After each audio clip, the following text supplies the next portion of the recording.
प्रश्न असा आहे की गिरणी कामगार हा मुंबईतला सगळ्यात मोठा मूळ रहिवासी आहे आणि मुंबईला बनवण्यामध्ये गिरणी कामगारांचं मोठं अस्तित्व आहे। असं असताना गिरणी कामगारांच्या अनेक संघटनांनी अशी मागणी केली होती की इथल्या मूळ गिरणी कामगारांना मुंबईमध्ये आपण घरं द्यावी आणि ही मागणी घेत महाराष्ट्र शासनाने आणि म्हाडाने मिळून असा निर्णय घेतला होता की गिरणी कामगारांना मुंबईत घरं द्यावी। पण ज्यावेळेला ही घरं तयार झाली तेव्हा गिरणी कामगारांच्या संख्येवरती असं लक्षात आलं की सर्व गिरणी कामगारांना मुंबईमध्ये घरं देऊ शकत नाहीत आणि अशा वेळेला मग शासनाने निर्णय घेतला की मुंबईच्या बाहेर जी काही घरं असतील ती आपण गिरणी कामगारांना देऊया आणि तिथेच महाराष्ट्र सरकारने सर्व गिरणी कामगारांना फसवलंय असं मला वाटतं। कारण मुंबईतली घरं आणि मुंबईच्या बाहेरची घरं याच्यामध्ये मोठा दुजाभाव आहे। आता आपल्याला वस्तुस्थिती सांगतो की कोण पनवेल हे पनवेल पासून जवळजवळ 15 ते 16 किलोमीटर लांब असं गाव आहे। कोण निर्जन वस्तीची जागा होती, इथे इंडिया बुल्स आणि MMRDA यांच्या संयुक्त ह्याच्यातून तो प्रकल्प उभा केला गेला आणि ती घरं म्हाडाला दिली गेली आणि म्हाडाने ती घरं गिरणी कामगारांना म्हणजे 160 फुटाची 2 घरं अशी 6 लाखामध्ये 2 घरं गिरणी कामगारांना दिली। म्हणजे अतिशय दुर्गम ठिकाणी जिथे एक दुकान नाही आहे, पाणी नाही आहे, लाईट नाही आहे, वस्तू नाही आहे, म्हणजे काही तुम्हाला कुठली तिथे सुखसुविधा उपलब्ध नाही आहे, अशा ठिकाणी ही घरं म्हाडाने या गिरणी कामगारांना दिली। आणि आमचं असं म्हणणं आहे की चक्क महाराष्ट्र शासनानं म्हाडाला हाताशी घेत गिरणी कामगारांना फसवलेलं आहे। कारण मुंबईतली घरं आणि मुंबईच्या बाहेरची घरं याच्यामध्ये मोठी तफावत आहे। बरं, ही घरं दिल्याच्या नंतर आता म्हाडाने काय केलं, आम्ही लोकांनी 2016ला ही लॉटरी लागली, 2019ला पैसे भरले, 2020 मध्ये कोरोना आला आणि 2024 पर्यंत आम्हाला ताबाच दिला नाही। म्हाडाने आम्ही भरलेले किंवा गिरणी कामगारांनी भरलेले जे काही 6 लाख रुपये होते ते जवळजवळ 5 वर्षाला तिजोरीमध्ये ठेवून ते वापरले आणि ज्यानंतर आम्हाला जेव्हा ताबा द्यायची वेळ आली त्यावेळेला सन्माननीय सुनील राणे साहेब यांनी 15 फेब्रुवारीला पहिली चावी वाटपाचा कार्यक्रम केला। त्यावेळेला सांगितलं की आम्ही तुमचा 3 वर्षाचा मेंटेनन्स माफ करू, घरं आहेत त्या स्थितीमध्ये तुम्ही ताबा घ्या आणि आम्ही तुम्हाला मदत करतो। परिस्थिती अशी आली की एप्रिलमध्ये ज्यावेळेला आम्ही त्या घराचा ताबा घेण्यासाठी गेलो त्यावेळेला आमच्या लक्षामध्ये असं आलं की तिथे सगळ्या घरांची नासधूस झालेली आहे, एकही सुखसुविधा जागेवर नाहीत, लिफ्ट जागेवर नाही, कनेक्शन नाही, वायरिंग नाही, तुमचा किचनचा ओटा तुटला आहे, दरवाजे तुटलेले आहेत। अशी अवस्था असताना म्हाडाकडे विचार करण्यासाठी गेलो त्यावेळेला म्हाडाने आमच्या हातामध्ये एक पत्र दिलं की तुम्हाला चालू वर्षाचा म्हणजे साधारणपणे 3,511 रुपये महिन्याला असा 42,000 मेंटेनन्स तुम्ही भरा आणि मग तुम्ही ताबा घ्या। लोक त्यावेळेला अचंबित झाले की जी घराचा मेंटेनन्स तुम्ही म्हणालात की तुम्ही 3 वर्ष माफ करून देतो, तुम्ही त्या घरात राहायला जा, त्याला डायरेक्ट म्हाडाने 3,511 रुपयाचं आमच्या हातामध्ये पत्र देऊन टाकलं। लोकांनी ताबा घ्यायचं थांबवलं। ज्यानंतर आम्ही मोर्चे काढले, आमच्या मोर्चांना अनेक संघटनांनी पाठिंबा दिला, आम्ही सुनील राणे साहेबांकडे फॉलोअप केला, म्हाडाकडे फॉलोअप केला। त्यावेळेला त्यांनी काय केलं की 1 वर्षाचा मेंटेनन्स तुम्हाला आम्ही तात्पुरता माफ करतो, पुढे अजून आम्ही तुम्हाला संधी देतो, पण तुम्ही आता ताबा घ्या असं एक आश्वासन आम्हाला दिल्यामुळे आणि हा ऑगस्टमध्ये हा GR आला। काही लोकांनी आम्ही एकत्र येऊन पुन्हा त्या घराचा ताबा घेण्यासाठी प्रयत्न केला। ऑक्टोबर नोव्हेंबर मध्ये आम्ही त्या घराचा ताबा घेण्याचा प्रयत्न केला, पण GR असा होता 1 एप्रिल 2024 ते येणाऱ्या 31 मार्च 2025 पर्यंत त्यांनी मेंटेनन्स माफ केला। आम्ही मुळात ताबाच घेतला ऑक्टोबर नोव्हेंबर मध्ये, म्हणजे अगोदरचे 6 महिने आमचे वायाच गेले। बरं, आम्हाला तुम्ही मेंटेनन्स इथे माफ केला पण त्याचा उपयोग झाला काय आम्हाला? कारण आता जर तिथे राहायला मी गेलो तर तिथे कुठली सुख सुविधाच नाहीये। म्हणजे आता ज्या लोकांनी घराचा ताबा घेतलेली जी काही 300-400 घरं आहेत त्यांनी फक्त चावी घेतलेली आहे, तिथे मुळात राहायला कुणी गेलेलं नाहीये, तिथे कुणी राहू शकत नाही, न राहण्यासारखी ती घरं आहेत। म्हणजे एकंदरीत असं की शासनाने गिरणी कामगारांना घरं देतो असं सांगून फसवलेलं आहे। मुंबईमध्ये आपण जर का 1,000 घरामध्ये राहत असेल, 1,000 स्क्वेअरच्या घरामध्ये, तर त्याचा मेंटेनन्स 1,000 ते 1,500 रुपये असतो। आम्ही 320 फुटाच्या घरासाठी गेल्या वर्षी आम्हाला 42,000 रुपये मेंटेनन्स भरायला सांगितला होता, या वर्षी आम्हाला 55,000 रुपये भरा असं पत्र दिलेलं आहे आम्हाला। ते पत्र आमच्या जवळ आहे। म्हणजे जर आता तो मेंटेनन्स माफ झालेला आहे ते जर वर्ष मी सोडलं तर 1 एप्रिलला आम्हा सगळ्यांना म्हाडाला वर्षाला 55,000 रुपये मेंटेनन्स द्यायचा आहे। त्याच्या उलट परिस्थिती अशी आहे की त्या ठिकाणी जर ते घर एखाद्या गिरणी कामगारांना भाड्याला दिलं तर त्याला 5,000 रुपये पण भाडं मिळत नाहीये। 3 ते 4,000 रुपये त्या ठिकाणी घराला भाडं देत असतं, अशा वेळेला आपण 5,000 रुपये मेंटेनन्स भरणार कुठून? हा सगळ्यात मोठा प्रश्न गिरणी कामगारांच्या वतीने उपस्थित झालेला आहे। गिरणी कामगार त्या घरात अर्ध्याहून अधिक गिरणी कामगार त्या घराचा ताबा घेण्यासाठीच तयार नाहीये।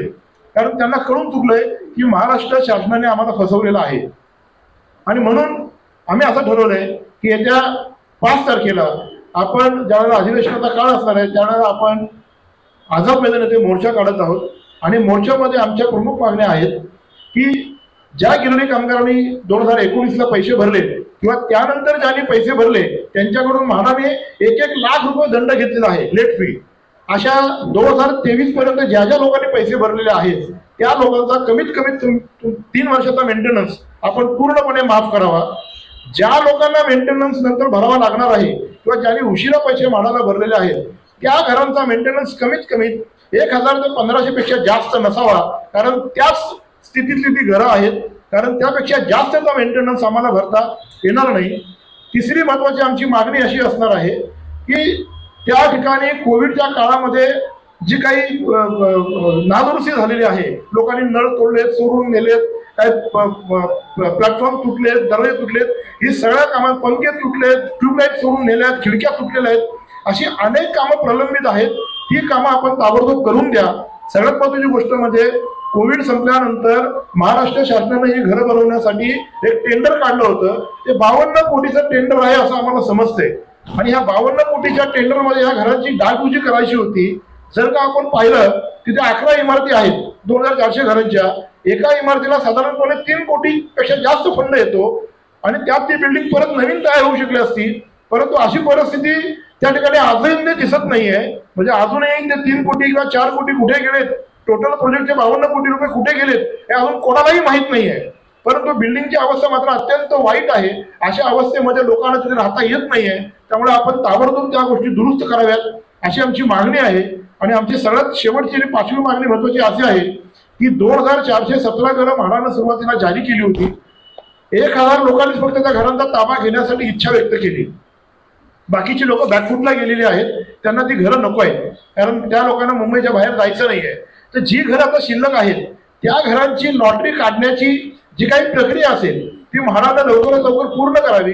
जेणेकरून संकुलामध्ये 2417 कुटुंब जर का राहायला आली तर यदा कदाचित तिथली राहण्याच्या सगळ्या सुखसोयी, तिथली व्यवस्था ही सुरळीत होईल. तिथे सोसायटी सारखी व्यवस्था अस्तित्वात येऊ शकेल. अदरवाईज जर का त्या कामाला अजून 4-5 वर्ष लागली तर म्हाडाला मात्र 5,500, पुढच्या वर्षी अजून 20%, त्याच्या पुढच्या वर्षी अजून 20%. मला वाटतं 3 वर्षानंतर हा मेंटेनन्स त्यांनी मागितला यांच्याकडे तो कुठे गेला तो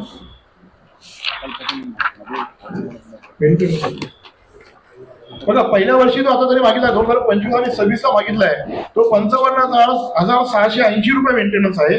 2026-27 जो मागितलाय तो 61,260 रुपये आणि तो 27-28 मागितलेला आहे तो 67,380 रुपये.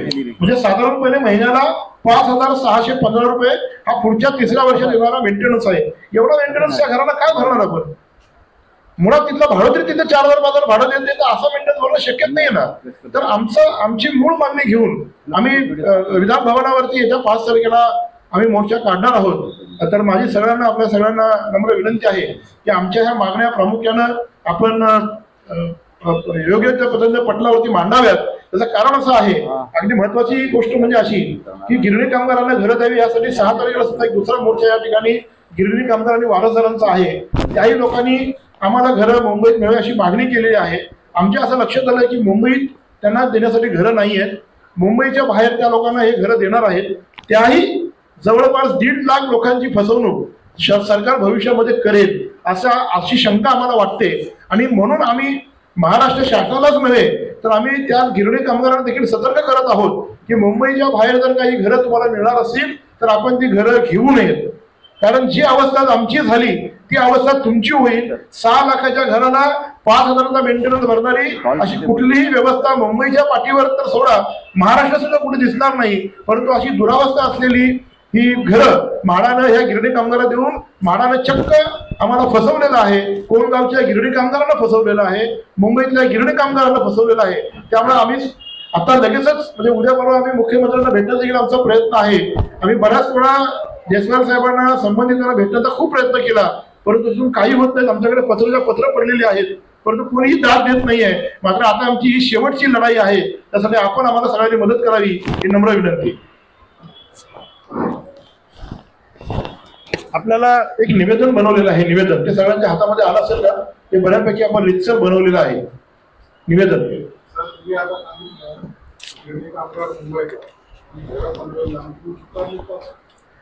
सर असं होतं की ज्यावेळेला हे शासनाने स्कीम आणली त्यावेळेला त्यांनी सांगितलं बाबा मुंबईमध्ये तुम्हाला घरं देता येणार नाही. आता मुंबईत जागाच नाहीये. 2015 किंवा 14ला ह्या सगळ्या आंदोलनाला सुरुवात झाली होती. आता मुंबईत घरं मिळणार नाहीत. पण काही लोक जसे आता आमचे आई वडील, आता माझे वडील तर नाहीत पण माझी आई आहे, बऱ्यापैकी मूळ गिरणी कामगार वगळता त्यांचे वारसदार देखील आहेत. वयोवृद्ध झाल्याचा विचार करता जी घरं ज्या संधीला मिळाली ती घरं आपण बाबा त्यांच्या जिवंतपणी त्यांनी घ्यावी त्यांची इच्छा होती. बाबा आम्ही जिवंत आहोत ना, आता घर कुठेतरी मिळते तर घ्या. म्हणजे माझ्या आईनं तशी विनंती केली, आता मी जिवंत आहे, नंबर लागलाय तर घेऊन टाकणे असेपर्यंत मला मिळेल. परंतु त्याच्यानंतर अशी अवस्था असेल किंवा या घरांना इतका मेंटेनन्स आहे हा कुठे आधी म्हाडाने जाहीर केला नव्हता ना. ही घरं घेतल्यानंतर सगळ्यांच्या लक्षामध्ये आलं की म्हाडा आपल्याला अशा प्रकारे फसवतोय. म्हणून तुम्हाला मगाशी म्हटलं की जी 1.5 लाख लोकांचं घर घेणार आहेत त्यांनी घेऊ नये, कारण त्यांनाही म्हाडा अशाच पद्धतीने फसवणार आहे. मुंबईतल्या घरांची 8 लाख किंमत आहे.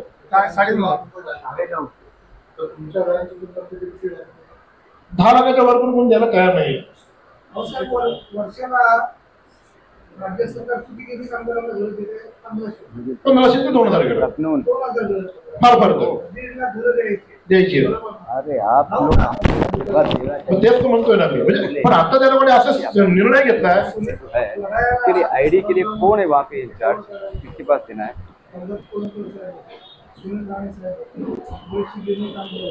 Pravin, what is it full name? Praveen वो सामने विचारायला हवं होतं. हा 100%. आता मी तुम्हाला तेच म्हणलो की उद्या 6 तारखेला सुद्धा काही गिरणी कामगारांचा वारसदारांचा मोर्चा आहे. त्यामध्ये त्यांनी अशी मागणी केली की आम्हाला लवकरात लवकर घरं मुंबईत द्या. अशा 2 मागण्या, लवकरात लवकर आणि मुंबईत द्या. आता मागणी आहे की लवकरात लवकर आणि मुंबईत घर कुठून मिळतील? मुंबईच्या त्या जागा त्यांच्याकडे वॅकंट आहेत का? त्या कुठल्या जागेवर बांधतील हा मोठा प्रश्न आहे. आता आपल्या बदलापूरच्या पुढे काही शेळू आणि वांगणीला काही घरं त्या ठिकाणी बांधलेली आहेत. गिरणी कामगारांची घरं जाऊन बघण्यासाठी विनंती केली होती. अर्ध्याहून अधिक तर लोकांनी ती आताच नाकारली घरं. तिथे सुद्धा जे लोक जातील 2,500-3,000 लोक जातील ना, त्यांची सुद्धा अवस्था ही आमच्यासारखीच असणार आहे. आणि म्हणून तर आम्ही सांगतोय की शासनाला आम्ही विनंती करतोय की अशा प्रकारची घरं देऊन तुम्ही कुठल्याही गिरणी कामगारांना फसवू नका ना. तुम्ही चक्क फसवताय की तुम्ही म्हणताय ना घरं घ्या तुम्हाला आम्ही घरं दिली, पण घरं दिल्यानंतर तुम्ही इतका भरमसाठ मेंटेनन्स घेताय की म्हणजे आता गाव कुसातलं घर मी तर उलट म्हणतो की कोणगाव म्हणजे एखादा जर समजा 200 स्क्वेअर फूटचं घर असेल ना तर त्याला वर्षाला 5,000 रुपयाची पण घरपट्टी नसेल. पण आम्ही तिथे वर्षाला 5,000 रुपये द्यायचे, महिन्याला 5,000 भरायचे कुठून आम्ही? असा मोठा प्रश्न निर्माण झालेला आहे.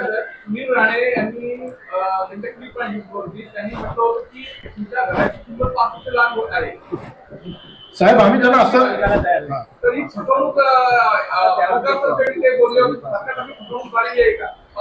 100% फसवणूक झालेली आहे. मी मगापासून 4 वेळा बोललो की सरकारनं गिरणी कामगारांना चक्क फसवलेलं आहे. खोटं बोलून मी तुम्हाला म्हटलं की तिथे 10 ते 11 लाख रुपयाच्या घराची किंमत द्यायला कुणी तयार नाहीये. आता या क्षणाला आम्ही 6 लाख भरले. 6 लाखाचे 5 वर्षात बँकेत डबल झाले असे पैसे. बिचाऱ्या ज्या लोकांनी पैसे भरले त्यांनी काहींनी लोन घेतलंय, कोणी दागिने विकले. एक तर आमच्याकडे कोल्हापूरची एक बाई होती की जिला मुंबईत घर लागलं, तिला पनवेल म्हणजे मुंबई वाटली, तिने आपलं राहतं घर विकलं. 100% आता तर आम्ही पहिला मोर्चा काढत आहोत. आम्ही निवेदन सुनील राणे साहेबांनी जे वक्तव्य केलं होतं आम्ही त्याच्याकडे फॉलोअप केलेलं आहे. आता आम्ही मुख्यमंत्र्यांना भेटून आम्ही उपमुख्यमंत्र्यांना उदाहरणार्थ आम्ही एकनाथ शिंदे साहेबांची भेट मागत आहोत. ती जर का भेट भेटली तर आम्ही त्या क्लिप्स त्यांच्याकडे जाणार आहोत. साहेब त्यांनी आम्हाला सांगितलं की तुम्हाला 3 वर्षाचा मेंटेनन्स माफ करून देतो, वाजवी मेंटेनन्स देतो. त्यांनी चक्क खोटं आश्वासन आम्हाला दिलेलं आहे. तुम्ही त्यावरती काय तो तोडगा काढावा. नाही निघाला तर पुढची गोष्ट आपण बघू. पण सध्या तर आम्ही 5 तारखेला आमच्या कामगारांच्या वतीनं, गिरणी कामगारांच्या आणि वारसांच्या वतीनं उग्र आंदोलन करणार आहोत आणि आम्ही जाहीर मोर्चा ठेवलेला आहे. 100% कोळगावच्या लोकांना तर त्यांनी अगदी पूर्णपणे वाऱ्यावर सोडलेलं आहे. आमची जवळपास त्यांच्याकडे आतापर्यंत ही 25 पत्र आहेत जी मुख्यमंत्र्यांपासून उपमुख्यमंत्र्यांपासून अगदी म्हाडाच्या प्रत्येक ऑफिसरच्या टेबलावरती मी दिलेली आहे. किंवा म्हाडाच्या सीओ पासून सगळ्यांना दिलेली आहे. पण कुणीही या पत्राची दखलही घेतलेली नाहीये. म्हाडाच्या अधिकाऱ्यांशी जर बोललो तर सरळ सांगतात ते आमचं काम नाही असं तिथं उत्तर असतं. त्यामुळे ही चक्क 100% कोंडगावच्या गिरणी कामगारांची महाराष्ट्र शासनाने फसवणूक केलेली आहे. कुठलीही पूर्वकल्पना न देता ती घरं आम्हाला देऊ केली. 6 लाखात घरं मिळतात म्हणून बिचाऱ्या गरीब गिरणी कामगारांनी घरं घेतली. पण आता मात्र 4,500-5,000 रुपये तिथला मेंटेनन्स भरण्याची गिरणी कामगारांची कोणतीही ताकद नाही. आम्ही कमी करतो असं ते फक्त म्हणतायत, पण त्याबद्दल अजून आमच्यापर्यंत काही व्यवस्था नाहीये. पण आमचं तर म्हणायची कमी करत कशाला? जर तुम्ही आमचे 6 लाख रुपये 2019 पासून तुम्ही वापरले असाल, नंतर तुम्ही लोकांकडे 1-1 लाखाचा दंड घेतला असाल, तर आम्हाला 3-4 वर्षाचा मेंटेनन्स माफ करा ना. तिथे वस्ती सुधारून होऊ द्या, सुख सुविधा येऊ द्या, सगळ्या गोष्टी तुम्ही व्यवस्थित करून द्या. मग पुढे पाहू आम्ही काय करायचं ते. पण ती प्राथमिक व्यवस्था ते करू शकत नाहीत आमच्यासाठी. नंबर विधान परिषद पासच का आहे ना, और मोबाईल नंबर या मिसप्लेस नंबर. तर तुम्ही लोकांनी ते घर घेऊन चूक केल्याचं तुम्हाला वाटतं का? त्यांच्यामुळे हे गिरणी कामगार म्हणतात का आमच्यावरती पण त्याची आंबे बाहेर गांडे होते आणि त्याचे नियम त्यांनी केलेले. तो त्यांनी बियाणं काढलं. तर तुम्हाला तर कसं वाटतं? गिरणी कामगारांचं म्हणणं आहे की तुमच्यामुळे ह्यांना त्यांची हिंमत झालेली आहे की ते पण यांना बाहेर घर देत आहे. हॅलो साहेब, एक काय होतं माहितीये का की ज्या वेळेस लॉटरी लागली ना, आम्ही ज्या वेळेस रूम घ्यायचो, ताबा घेतो, त्यावेळेस आम्हाला एक नोट दिली जाते माडाकडनं की जर तुम्हाला घ्यायचं नसेल तर लेखी स्वरूपात तुम्ही आम्हाला त्या घ्यायचं नाही म्हणून. तर प्रत्येक गिरणी कामगार त्यावेळेस काय होतं, घाबरला जातो की मी लेखी दिलं तर परत मला घर मिळेल का ना मिळेल या स्वरूपात तो असतो. मग तो काय म्हणतो, जे मिळते ते मला घे. आणि तो घेण्यासाठी काही ना काही तडफड करून घेत असतो. म्हणजे त्यांनी जमीन घाण ठेवली, काय दागिने घाण, अनेक प्रकारचे लोन बिल करून त्यांनी घेतलेलं असतं. आणि जे रूम वांगणीला मिळाले ते साहेब ते प्रायव्हेट बिल्डरचे आहे. ते बिल्डरनी न खपल्यामुळे त्यांनी शासनाकडनं ते भाड्याला दिलेले. आणि सेम परिस्थिती आमची कोंडगावची तीच झालेली आहे. हे MMRDचे आहे. MMRDने ते कामगारांसाठी बांधले होते.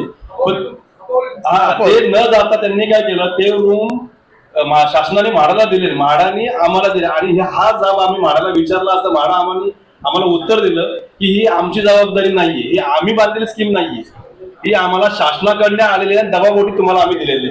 म्हणजे गुराचा गोठा कसा असतो तसं आम्हाला त्यांनी केलेलं. त्या रूम मध्ये जाऊन आम्हाला बांधले की तुम्ही इथे राहा. ते बिल्डर साहेब नाव मी मला माहित नाही, पण जे गिरणी कामगार भेटतात त्यांनी मला ते सांगितलं. चड्डा साहेब असतील.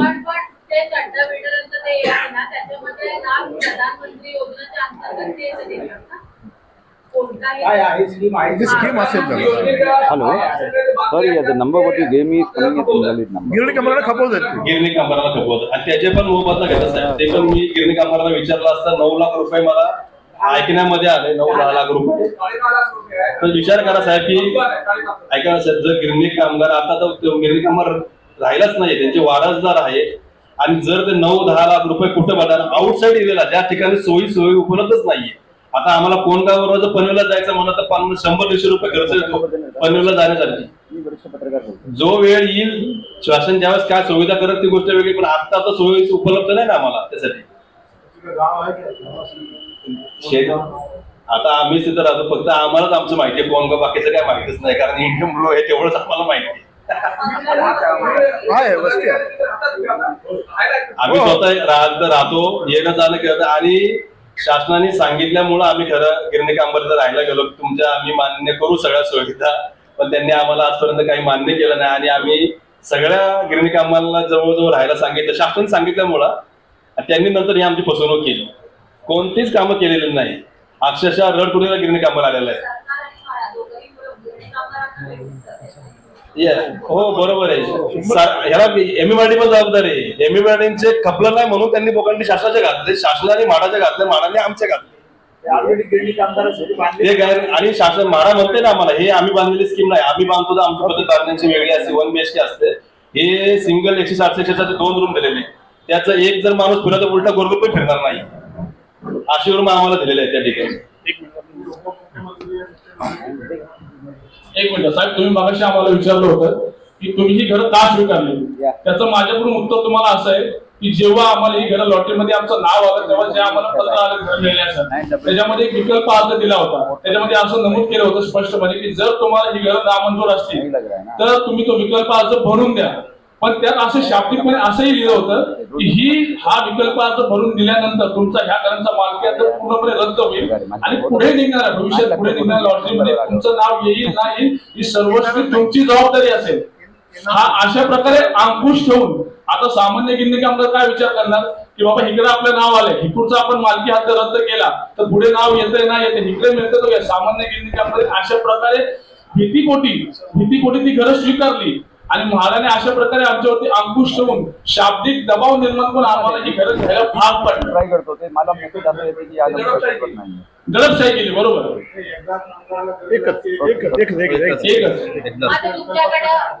ओके ओके विक्रमात अडकलो.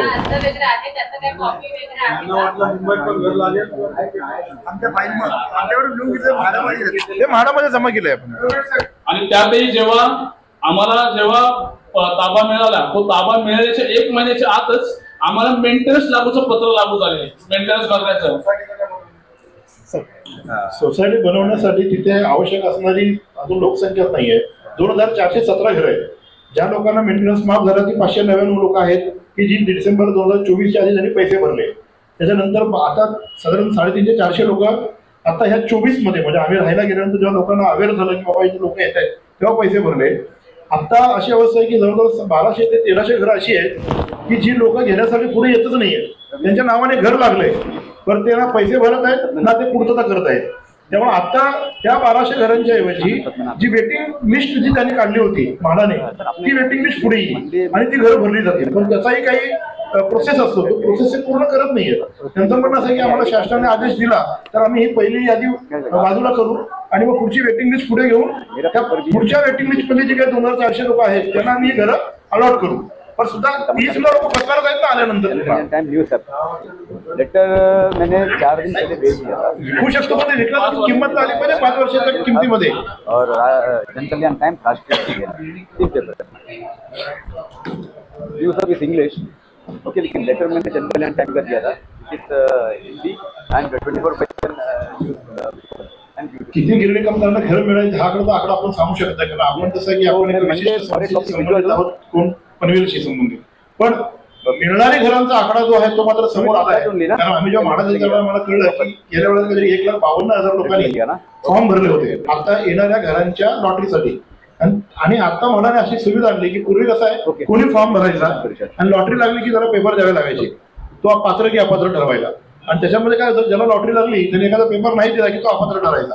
तर महाराने अशी सुधारित व्यवस्था आता अशी आणली की ज्या ज्या लोकांनी आता फॉर्म भरले गेल्या 3 महिन्यापूर्वी त्यांची पात्रता आता तपासली आणि असं लक्षात आलं की या 1,52,000 अंदाज या 1,52,000 पैकी काहीतरी 1,30,000 ते 35,000 घरं जी पुढच्या सर्व लॉटऱ्यांसाठी म्हणजे इथून पुढे ज्या काही लॉटऱ्या होतील पुढच्या 8-10 वर्षामध्ये त्यांच्यासाठी पात्र केलेली शेवटची यादी त्यांनी जाहीर केलेली आहे. पुन्हा आता नव्यानं त्याच्यामध्ये काय अमेंडमेंट आली राहिलेल्या लोकांना परत त्यांनी आतमध्ये घेतलं तर ते माहित नाही. पण त्यांनी शेवटची संधी त्यांनी दिली होती की ज्यांची नावं राहिले त्यांनी फॉर्म भरा पात्रता निकष पूर्ण करा त्यांना भविष्यामध्ये घर मिळेल. तर साधारणपणे ती 1,30,000पेक्षा जास्त लोकांची आता त्या गिरणी घरांच्यासाठी आता मागणी आहे.